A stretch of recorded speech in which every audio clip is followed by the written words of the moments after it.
Hello, I'm the Irish guy, and right now Liverpool are a mess because the Premier League is restarting this week and the Reds have yet to sign a single sausage. Wake up! You'll be late for school! This is like when you notice it's suddenly 4:45 p.m. on Christmas Eve and you haven't bought nobody a gift. So either you now race out to HMV in your underpants before quitting time, or you face the embarrassment of having to gift wrap your mum some half-eaten chicken nuggets that have been sitting in the back of your fridge since Halloween. But Liverpool, to compound the sheer hopelessness of the summer so far, is the reality that Martin Zubimendi, the Real Sociedad star, you know, Mr. Zooby-Doo! After a week-long transfer saga, he has just turned around and said, nah.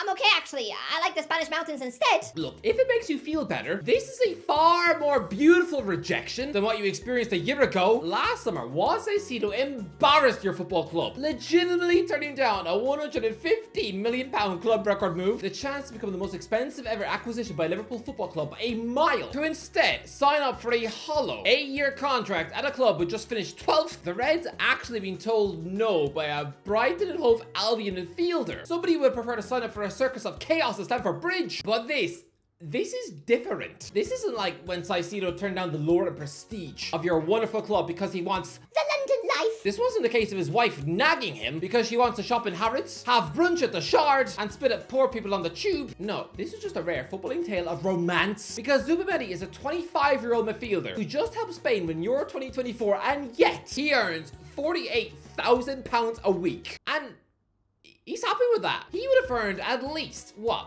£120,000 a week at Anfield? You would think that any footballer whose brain had not been chewed by a worm would have made the obvious choice to finally leave their boyhood club to now chase a monster pay rise at one of the most famous sporting institutions in the world, right?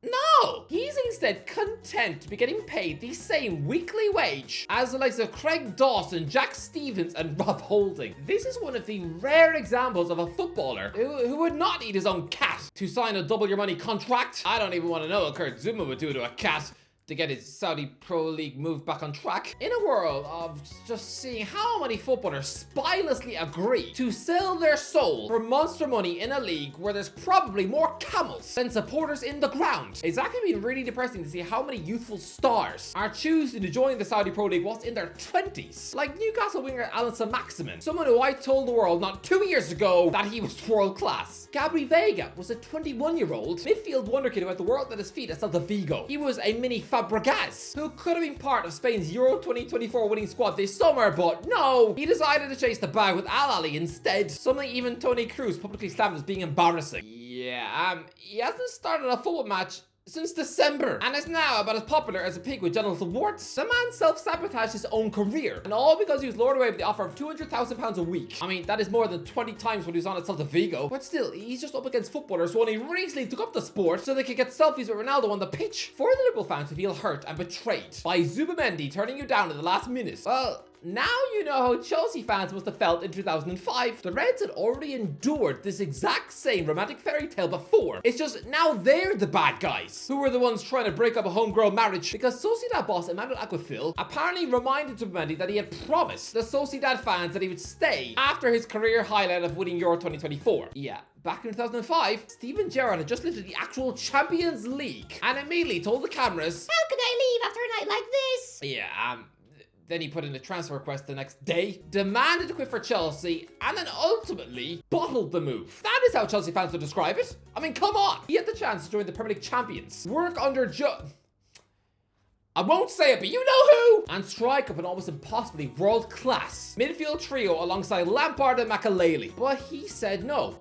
He made the Zubimendi choice, choosing to stay with his inferior local team, saying that it means more to win for his hometown club. Don't start calling Zubimendi a bottle job pig who's got the ambition of a petrified frog. Yes, Sociedad have only won one trophy since the 80s. The Copa del Rey they lifted in 2021, which, weirdly, the final took place 13 months after the semi-final. They had over a year to prepare for being in a cup final. Do you know how weird that is? They momentously beat Atletico Bilbao in the final, and guess what? 2 weeks later, Bilbao were back in the final again. This time getting crushed by Barcelona. How do you lose two different Copa del Rey finals in the same month? Poor Real Sociedad as well. They wait 30 years to finally win a trophy. And then because of a year-long delay, because the world got taken over by zombies or something, I can't remember, but they only get to be reigning champions for 14 days. It's a bit like Liverpool waiting 30 years for a Premier League title, and the fans had to celebrate by staying indoors stroking their cat. Even to this day, they still haven't had that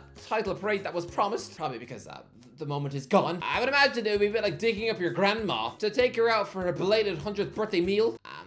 I don't want to spoon feed her spaghetti when she's got a cobweb in her eye socket. I don't know why, but the Basque region of Spain collects more one-club footballers than anywhere else in the world. I'm not sure whether these kids are hypnotized at birth. Well, these people love the Basque region so much that even when their parents take them away on summer holidays, what, do they suddenly feel like their skin is melting off their face? Iker Muniain and Mikel Oyarzabal are two examples of sensationally talented Spanish wingers who both came through the academies of Atletico Bilbao and Real Sociedad, and both failed to leave. Muniain has finally been released by Bilbao at the age of 31, having been there since he was 13, and even now, he doesn't even have a club, and probably doesn't want one, probably because he feels like representing any other football team would be dirty and wrong. I bet like your beloved wife of 40 years passing away, and so you decide to shack up with your cousin instead. Oh, actually, no, scratch that. No, apparently he wants River Plate. Maybe he can live again. But Oyarzabal, like Zubimendi, he joined La Rioja in 2011, and then, like Zubimendi, he has absolutely zero intention of going anywhere else. When players join either of these clubs in their academies, they are hooked for life, and it takes a lot to prize them away, even when they're not even Spanish, because Sociedad's most talented player for decades, Antoine Griezmann. Nobody really remembers too much about him playing for Sociedad, right? We just remember him scoring goals for Atletico Madrid and Barcelona, right? Yeah, people forget that he actually spent 9 years at Sociedad and represented them over 200 times, scoring over 50 goals.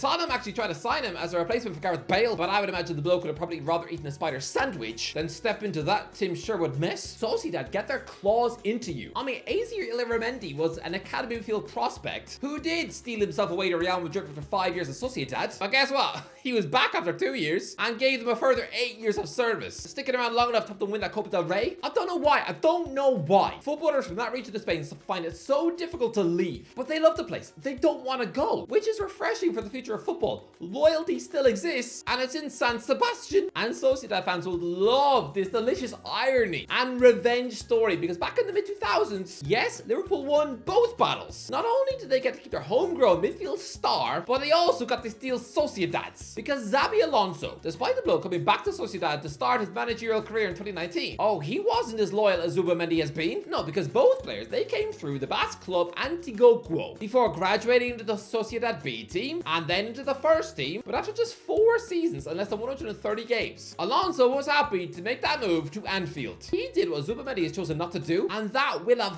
hurt. Twice above Sociedad had even signed his childhood best friend Mikel Arteta that very summer in a quest to keep him at the club. But no, Xabi was gone within a week, and Arteta creepily followed him to Merseyside within 6 months. But this is the anti-Alonso move, because instead of Liverpool crushing them by grabbing another star boy from their midfield 20 years later, Zubimendi has said no, so fair play Sociedad. So Liverpool fans, you can't really complain, because you applauded Gerrard for showing hometown loyalty to you back in 2005. You can't suddenly now want to send Zubimendi chunks of your nan's poo in the post. It's a beautiful thing that he's staying loyal to the club that made him. You cannot hate him for that. What you should be angry about is the fact that apparently that's it. The season starts this weekend and you have signed nothing. A big fat nothing so far. And you aren't actually apparently going to buy another defensive midfielder now. And do you know why? Because the owners are clearly scared of rejection. That is 4 high-profile knockbacks over the last 18 months. After Jude Bellingham, Romeo Lavia, Moise Caicedo, and now Martin Zubimendi, they've all said no. I know why you're choosing not to pursue another number 6. And it's not because you're happy with what you've got. No, I think Arne Slot has already made it clear that he would probably chew off his own thumb if it meant he got to cash in on Wataru Endo. No, it's because the transfer committee are embarrassed. Liverpool ordered that weasel-faced nerd who awkwardly splutters his way through conversations with female students down the pub, trying to break the ice by talking about his favorite X-Men comic with snot pouring out of his nose. Please stop asking her if she thinks Halle Berry was a good choice to play Storm whilst you're literally sneezing in her drink.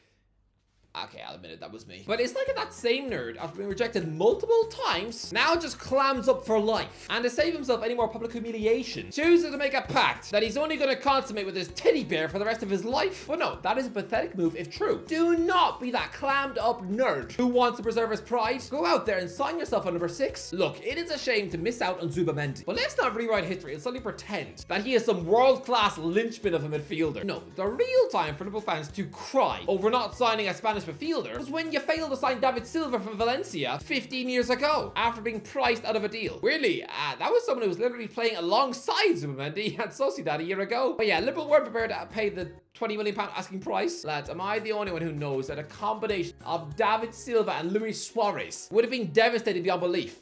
That would have been better than what Cesc Fabregas and Diego Costa was. And they were almost telepathic. The addition of Silva to Liverpool's midfield alone, I can promise you, that would have won Liverpool a Premier League title 10 years ago. Zubimendi is not that. And I don't think that in 10 years' time, Liverpool fans are really going to be fretting over failing to sign him. I don't think he's this sizzling, impossibly world-class metronome who they needed to sign, but they do need someone. So at the minute, Liverpool, they are in a bit of a mess. Just sign someone! Anyway, that's it. What do you think? Let me know. What do you think? Let me know. Is this a big loss? Is it not? Let me know in the comments. If you enjoyed the video, don't forget to connect. As always, I'll talk to you in a while.